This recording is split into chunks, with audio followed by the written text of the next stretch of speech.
Hello and welcome to the Touch Gloves podcast. We're once again joined by Richard and Jackson. Back again. Yeah, second week in a row. Second week.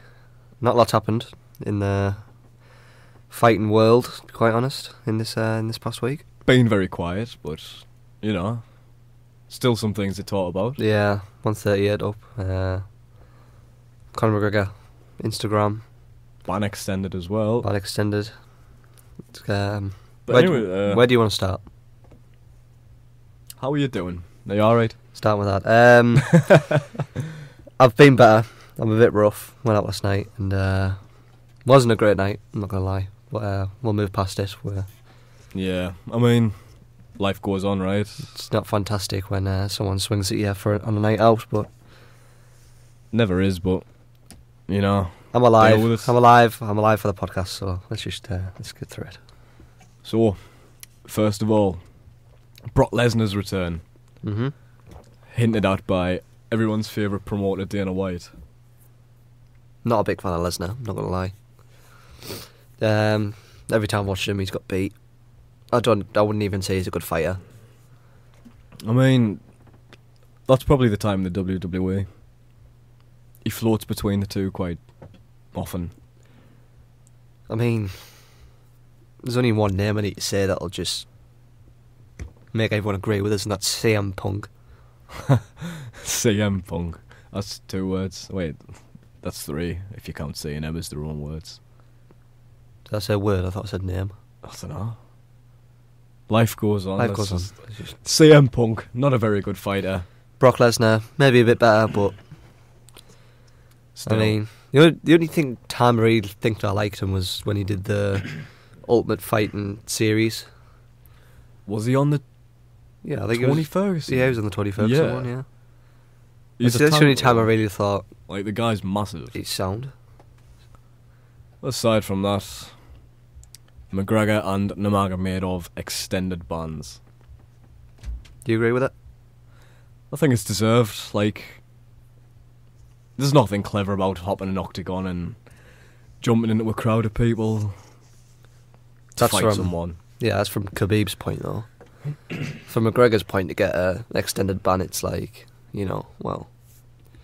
Yeah, but I suppose... At the end of the day, you just have to look at who's done the most damage, so... Yeah. I mean, what's McGregor's next fight, anyway? Anderson Silva? Could be Anderson Silva, could be a Khabib rematch. It shouldn't be a Khabib rematch. It's just a match in the making for anyone, really. It really shouldn't be a Khabib rematch. I think, like, with him being the poster boy of the UFC, he's treated quite well. Yeah. First fight in 2 years, championship match. That's what... I said it before, he needs to do what Tyson Fury did. Just... Work as when you're out, you come back, you fight 2 nobodies, or 3 nobodies. How many nobodies it's going to take you to get back in, and that's when you fight the big people. You just got to fight a couple of jobbers, really. Yeah, just to get your motivation going again. Well, I suppose we'll see, because I'd like to see a rematch. I'd like to see a rematch. Going into the first match, he just didn't look hyped at all. He just... I don't know. Watching it, I was just thinking he's going to get beat. I think the build-up with Nurmagomedov actually being a wrestler factored in it as well. Like, boxer versus wrestler, we know how that goes. Boxer gets taken down, wrestler wins. But Submissions, not a big fan of them, but... I want to see Nurmagomedov fight someone else. We all know who I want to see Nurmagomedov fight. I know you want to see him fight. Oh boy. Tony Ferguson. Yeah, man. Nothing's occurring at the moment with him. We've had Dana White come out and say he's not interested in making a Nate Diaz fight. What do you think about that? Nate Diaz. Who's he fighting? He was meant to be fighting... was it Poirier? Poirier, yeah. But Poirier pulled out. Yeah. So Cormier and Lewis have taken the main event. I don't really have an opinion on Nate Diaz, to be quite honest. I don't really rate him as much as I rate other fighters, but I acknowledge him being there. I think he's a good fighter. I think he's a scrappy fighter. Yeah. I mean, is he enjoyable to watch? I don't know. I know he can hit Who someone, he knows? can make them bleed. I think that's what I get enjoyment from, seeing someone getting absolutely pummeled. But Nate Diaz, for me, I don't know, he's a strange fighter to watch. There's not a lot of technique that goes into his style of fighting. Well, I suppose we'll just see what happens. Like I said, not much has happened this week. It's going to be really hard to... It's just it's one of them weeks where not a lot's happened, but You know, enough it's to not like talk about. football, you know, you've got it every week, and then there's always something happening in football. Yeah, Because it's such a weekly occurrence. For something like UFC and in boxing, it's yeah. big events, massive arenas full of people, and I mean- then it's like what, a month or two before like another one. On a brighter note, we've got McGregor. He gave World Series tickets to firefighters. Yeah, I saw that. It was through his proper whiskey. Proper 12. Yeah, saw that on I think that was on Instagram as well. Yeah, I think it's class, mate. Is that from what you did for the bus? No, that's just on his proper 12 tour. I Oh, think is he's it? touring the world with his new whiskey. Yeah. But yeah, he gives some World Series tickets to firefighters because I think it's 25. Is it 10% or 25% of the money made from Proper 12 goes towards first responder charities. All right. So you know, like, he's not the nicest guy. I in think the that press video he conferences. apologised to the firefighters for what he did to the bus, Yeah. because I think they got involved in that. Still, like, that was a pretty funny moment For us, pretty funny moment. For others, for the people who were nearly blinded. yeah, we'll McGregor just- going on the run for a little while, and Yeah, the it was, Magomedov being absolutely fuming. I can't imagine it was too nice. But yeah, aside from that, nothing much has actually occurred. But McGregor did make up that post on his Instagram. For me, that was quite a big post. I mean, I think a lot of people have just gone past that and thought, you know, like, not what's going on. But for me, that's quite a big statement that he's made. His little analysis on. It says a lot about him because, like, while he gives it the big one all the time, but he's quite humble in winning and losing. Yeah, when he loses, I think he's one of the best fighters to know that, you It's know, he over. can take a defeat and he has to reflect on what he's done. I And think then that's come exactly back. what he's done as well. Yeah. So what we'll do, we'll go through the post, we'll check round by round, see what we think, see if we agree. Go on then, read round one. Round one. So round one, basically, he says he believes from the sports standpoint that he lost round one. Obviously, with his top position being against the fence, there was no damage inflicted whatsoever to Nurmagomedov. Yeah. I think the main... And we think McGregor, we think early round damage. Yeah. So obviously, instantly, round one, you're looking like, oh, this isn't good. Remember watching that round one and he's keeping his distance. He's jumped back, keeping his distance. And then when he goes in for the punch, that's when Khabib goes down for the legs. And Yeah. Khabib was so quick. Like, I think Conor knew if he was ever going to go down that first round, he had to, you know, stay calm, keep his energy for the next round when he can get back up. Yeah. But he also said from a fighting standpoint, he thinks he won the round. So with the actual shots were landed early left. Yeah, I think he landed a couple of jabs, but I think for Khabib it was always get him down early in the rounds, tire him out, and then go in for the submission in the later rounds. I mean, the whole first round, well, not the whole, but the majority of the first round was just Nurmagomedov with him against the fence. Yeah, it wasn't an enjoyable round to watch, but Well, it wasn't really an enjoyable fight to watch. But the second round. the second round, wow. The second round. We see Nurmagomedov quite keeping his distance, avoiding McGregor. And then out of nowhere, like it was blessed, like from some sort of deity up in the sky, Nurmagomedov gets his absolute wounder of a punch in. And like, he's not a boxer, but he even looked like he knocked McGregor He stumbled hard. back, like he went quite far back, and then that's If he just thought a bit quicker, as to see him go down, go back when he stumbled. If he could literally go down and hit him again, that's it. I don't That's think he game expected to have that effect on him. Yeah. Because it was a pretty good shot. It was a very good shot. It kind of went into that punch as well, so that's going to be. I was expecting the classic McGregor counter punch, but I think the Magomedov's too resilient for him. Yeah. But yeah, quite the shot. That nearly knocked him out. But that totally changed the fight for me. That punch there, I think that just knocked something into McGregor where it was just totally out of it for the rest of the fight. Yeah, I think I can agree with that. Yeah. But yeah, definitely a loss to McGregor on round 2. In the post, he says, "You are the master of your own universe. I am the master of this. I must take my own advice." What? Basically, he gave his attacking grappling with no respect. He was walking into Khabib's grapples.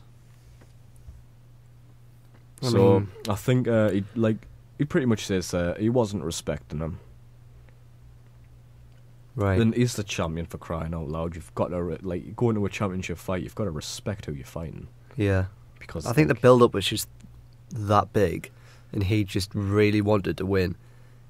Because if you're saying you're going to win all this time, and that you're going to smash his unconscious face into the floor. Yeah, I mean that's the thing about trash talk in MMA. Anything can happen. Yeah. Anyone can throw a straight right or left and knock the other person out at any time in the fight.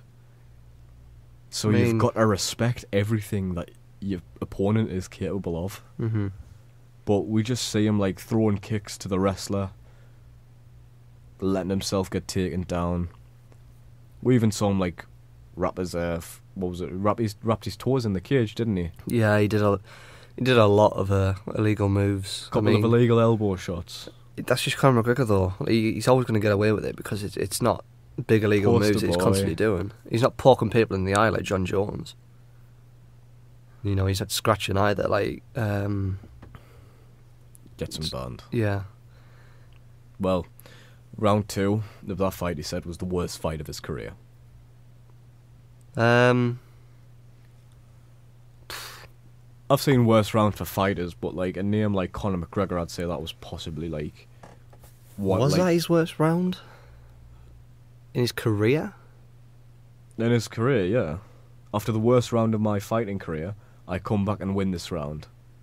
That's talking about round 3. Really, round 3? Was that the one where he got absolutely pummeled on the floor? No, I think I was 4 when he started getting pummeled. But round 3, from what I remember, was just a pretty standard round. McGregor got some shots in, because I thought he was bringing it back. Yeah, I thought he was... But yeah, I'd say round 2 was possibly the worst round of his career. He's getting beaten at his own game. He's getting outboxed by a wrestler. If round 2 is the one where he's getting pummeled on the floor, I'd probably say, yeah, it's probably the worst round of your career. You're getting about 15 bats to the face, and to be fair, you took it like a champ. I mean, I remember just watching him he's beat, just the referee needs to jump in, and Conor's just on the floor smiling at Khabib when he's just absolutely leathering punches into his face. So, in round 4, where it ended, unfortunately. So, from what he says here, he says he made a critical error of abandoning his overhook. Yeah. So when he was regaining his position with his back to the fence, I think he must have seen an opportunity to go in for a knockout, but he just abandoned it, which is quite sad because if he landed a knockout shot, everything would have been different. Why would you pull out in a knockout shot? I don't know. I don't think maybe he can't even explain that, but why? So what he says is he made the critical error of abandoning his overhook, and he exposed the back, ended up in submission. That was it. It's a rookie move. You don't. I mean, unless he thought, well, am I exposing myself even if I throw the punch? Because if he dodges it, he's going to have me anyway. but not throwing the punch. but not throwing the punch altogether. he He's had just- him anywhere. Yeah, it's It- give it- Khabib it should've- time. It's give Khabib time to It should have like. been like a Hail Mary shot. Yeah, you just give Khabib all the time he needs to. Set up, take it down, make it Yeah, up. just to sort of analyse him, and that's it. He's done for. It looked like a pretty painful position to be in. Yeah, I mean, I don't think McGregor's got any ground game whatsoever. being on the ground by. What we've seen it in the first Diaz fight, but like Yeah, I was gonna say Diaz. what first Diaz fight. was significantly heavier than him. Yeah. So's Khabib. Like, no, they were the same weight. McGregor was and Khabib. 154, and I'm sure He was 145.5. McGregor. Khabib was the Magomedov 155. was 1.5. Wait, no, McGregor was 154.5. I think. I'm sure he was 155. Can't remember. I'm gonna quickly Google that actually. 229. He was definitely heavier. I'm sure Khabib was 155, maybe 155.5. That's probably thrown me off. That. No, yeah, it's here. Both of them were 155 pounds, but I know. I remember saying on the actual The weight. weigh-in, McGregor was like half a pound lighter or something. Yeah. So it would have been like one. What was it? 145.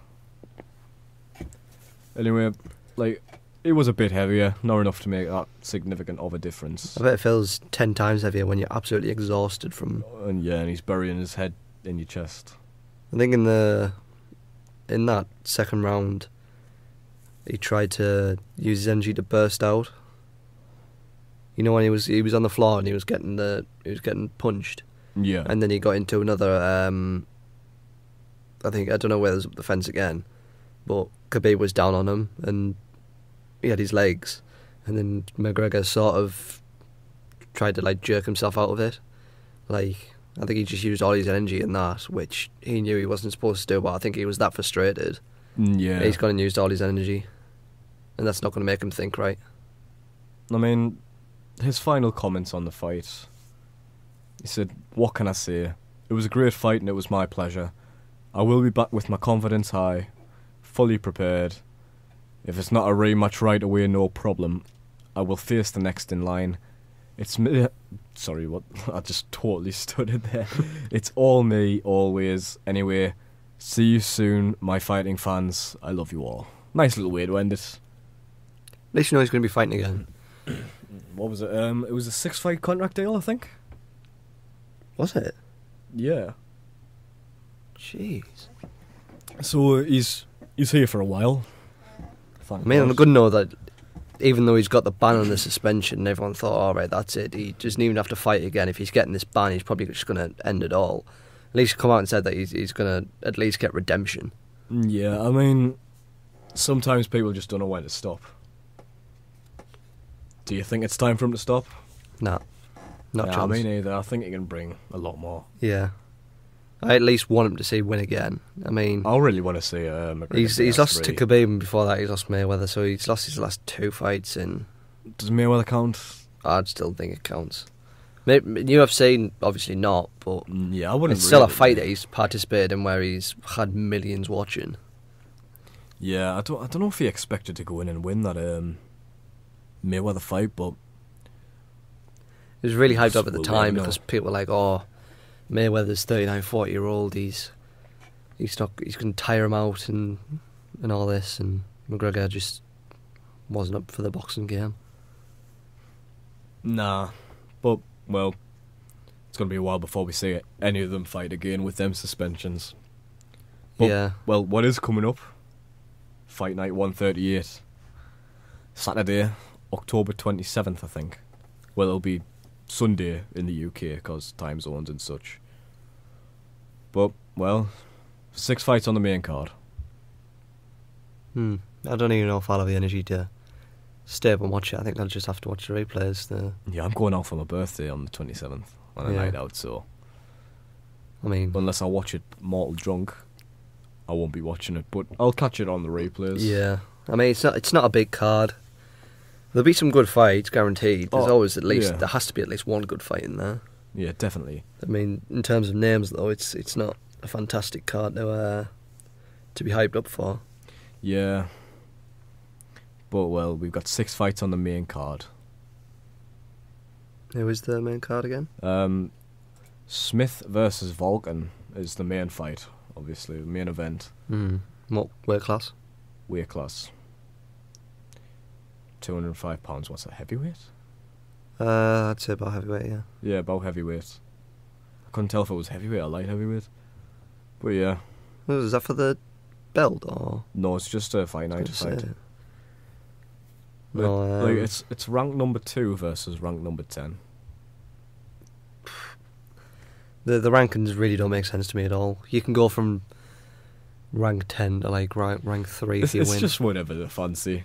Like, I don't know how they work it out, if it's by points or I don't know. or if That's it's something by I really want ratios to look or.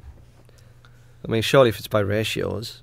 into. It's not because like we've seen in 2014 and 2015, some fighters' names just disappeared because they got beat by someone who wasn't in the top 10.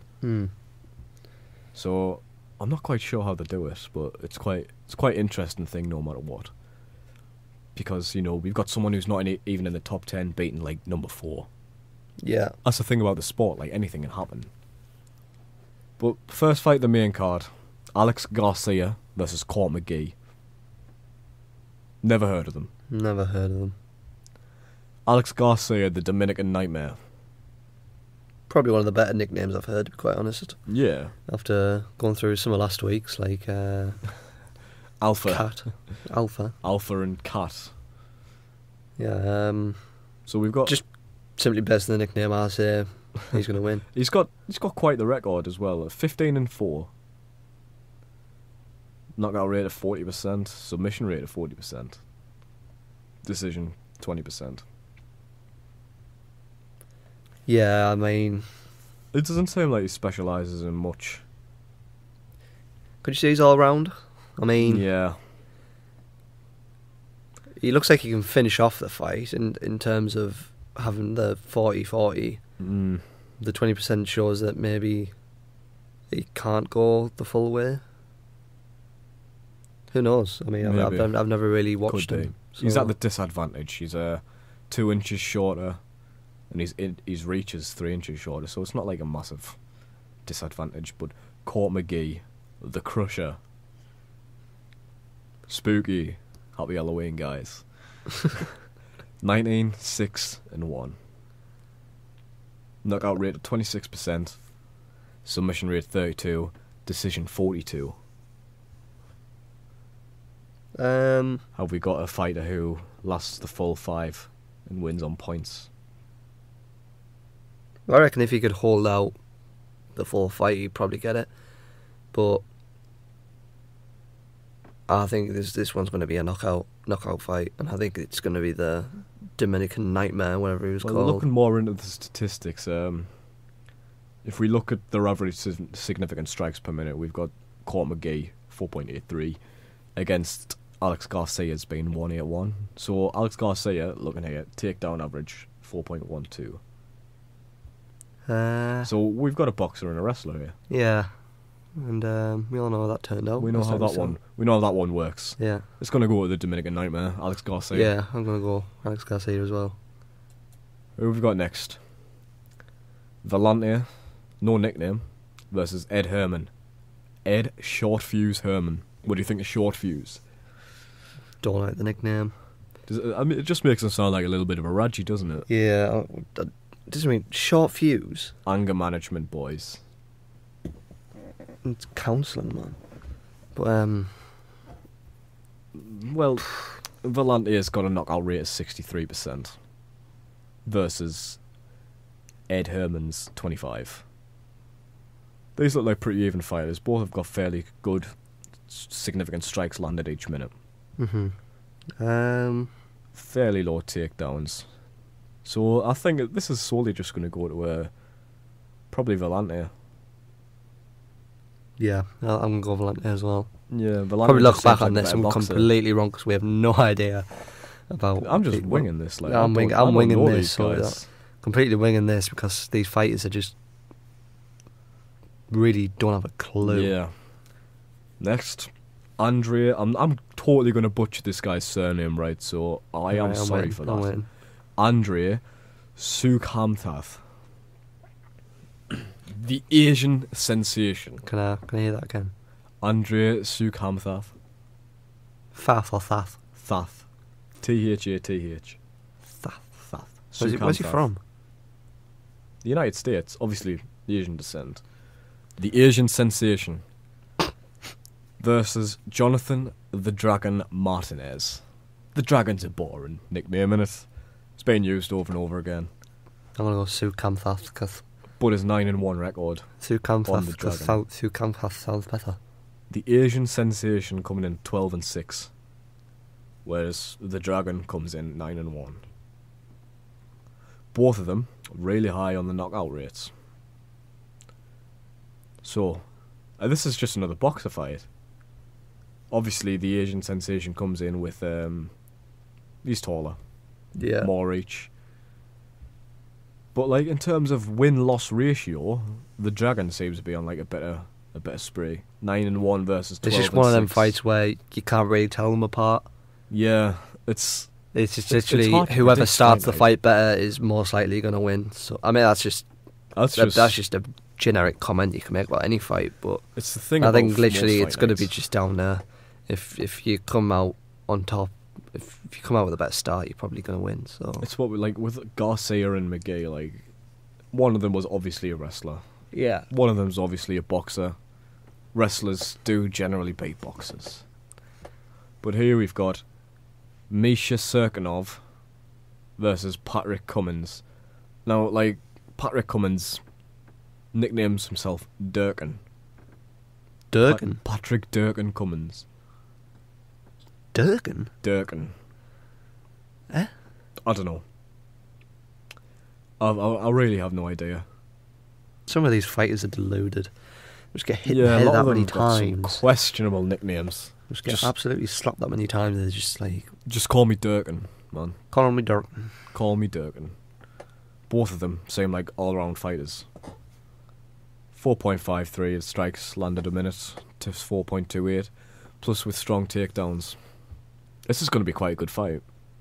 They've both got very similar knockout rates, but when we look at decision wins, Misha Serkinov has won decisions 15% of his fights, versus our Durkin winning 40% of his fights through decision.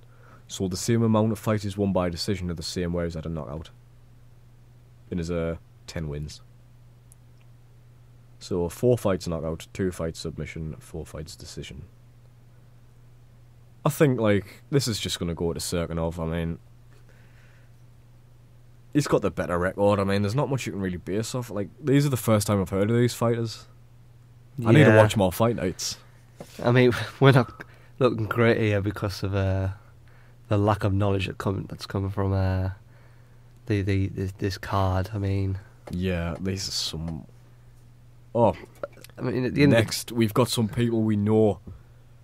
Michael Johnson versus Artem Lobov. Artem Lobov. Artem Lobov. The man that was involved in the little dispute between him and Khabib, which sort of, kicked off the whole bus. Yep. McGregor's friend, Artem Lobov, isn't it? Yeah. Yeah. Yeah. He's fighting Michael the Menace Johnson. I really want to go Lobov, but I don't know. Johnson. Lobov, I think Lobov's he's on a bad spell at the minute. The guy's 14-14. I mean, he's a boxer, obviously. Yeah. But we look at Michael Johnson, and Michael Johnson's just a better boxer. His arms are 8 inches longer. I really want to go Lobov because he's the underdog in this fight.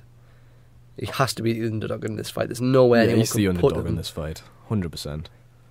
I'm going to go Johnson mainly because he is the better fighter. Johnson but Lobov, I really do want to win because I do like Lobov.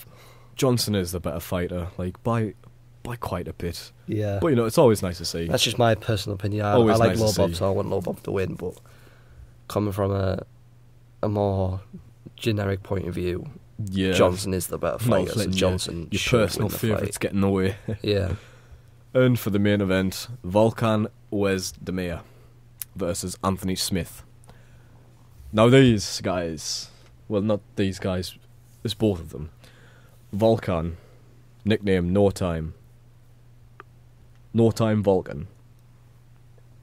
15-2, mind you. Very good record. Anthony Smith, the Lion Heart, 30-13. Both of them, some good boxers, but we look at Volkan. He's one hell of a boxer. He is. 5.91 significant strikes landed a minute. But he's at the reach disadvantage against Anthony Smith, so... How much? 1 inch. Disadvantage is a disadvantage. I wouldn't even say that's a disadvantage, to be quite honest. Well, we've got Volkan with 73% wins by knockout or TKO. Oh, dear. That's pretty good. 73% of his fights wins by knockout. Yeah. But Anthony Smith's coming in at 60, and that's also pretty good. But, again, Volkan, 15-2. Anthony Smith, 30-13. So Anthony Smith, obviously the more experienced fighter. Definitely. But Volkan definitely. Smith's 15-2, so like he's looking like he's on fire. Yeah. Gotta be Volkan. Yeah, I'm gonna go with Volkan. Like, he's just a better fighter in general. He completely. One incredible boxer. I think this one TKO as well. I think knockout Volkan. Yeah, I'd like to see a knockout. I do like a good knockout. But what we've got 2:30 next week. 2:30, yeah, that's and then also on the next Saturday the 3rd, or is it the 7th I'm thinking of? Tyson Fury. Saturday the 1st? 1st of December. Fighting in December, yeah. I'm fairly sure it's the 1st of December. Fury Wilder. Yeah. 1st of December. 1st of December. Yeah, I think it's... Yeah. Yeah, it is, yeah. Can't wait. That's going to be great. I can't wait for that podcast, like. Yeah, we'll fire a good podcast out there. Do our predictions. We'll do predictions as well next week for 2:30. But for now, nothing much else we can cover. No, there's nothing else we can cover at all. To be fair, I think we're doing quite well. We managed to we haven't get to the 32-minute mark somehow. But there is one more thing. Like, I know you're not a WWE fan, I'm not a WWE fan. But the WWE Universal Champion Roman Reigns diagnosed with leukemia. Sad. It's quite sad. Especially for people that grow up watching UFC. WWE. WWE. I'm not hungover. Yeah. It is quite sad because, you know, like, WWE brings in like a lot of... It's definitely a name that I've heard, so it is a big name. I'm definitely not a big I'm not a huge WWE fan. I'm not a big WWE fan, but I've heard of Roman Reigns, so to hear that he has leukemia is quite sad. So thoughts out to him and his family. Yeah, definitely. I mean, we hope for him to have a speedy recovery. I mean, it's not. I do slate the UFC or WWE, man. Yeah, as much as I do slate WWE, but like, it's more aimed towards kids, isn't it? Yeah, I mean, you know, it's just. I used to love it when I was a wee lad. It's a pre-UFC. Don't tell that to CM Punk. Oh no. Well, but yeah, we do wish him a speedy recovery. Hopefully, he can get back in the ring as soon as possible. Oh, credit. As for now, that's it. That's pretty much everything. That's it. So so we'd like to thank you for joining us again this week. We'll be back again next week with our UFC 230 predictions. Exciting times. Exciting times. Cormier versus Lewis. So yeah, see you guys later.